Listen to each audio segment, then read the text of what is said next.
episodes talking about Wuthering Heights. I saw it yesterday and I have a lot of thoughts.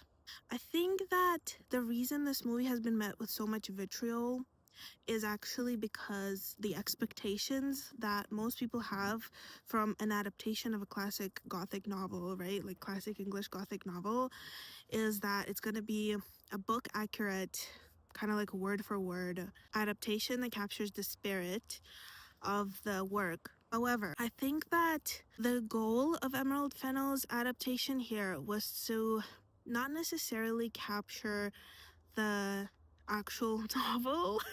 It wasn't necessarily to be book accurate. I think it was to capture the reading experience of the novel. And to be honest with you, with the first half, I would say, not even the first half, the first like maybe 1 hour, I think it really did. I think it was quite successful at that. Okay, I'm sick of standing here like that. I'm gonna go here.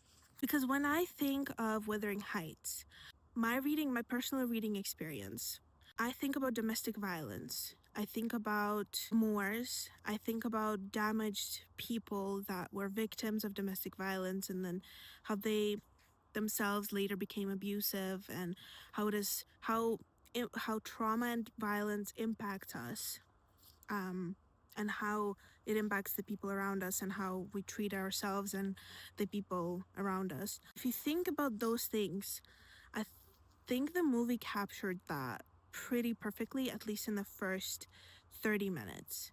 The scenes with domestic violence in them, with the parental abuse, I thought were really well done. I thought the first song, House by Charlie XCX, I thought that was really indicative of what the movie was going for, and it really captured, in my opinion, the vibe of Wuthering Heights as well.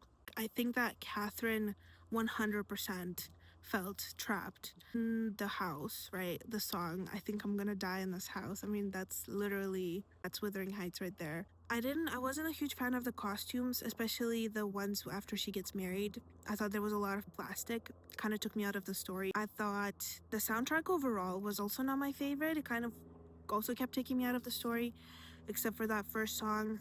But the set design, for example, in my opinion, was absolutely perfect. The grotesqueness of the set design, like where the father dies surrounded by these ginormous piles of bottles, that was so gothic.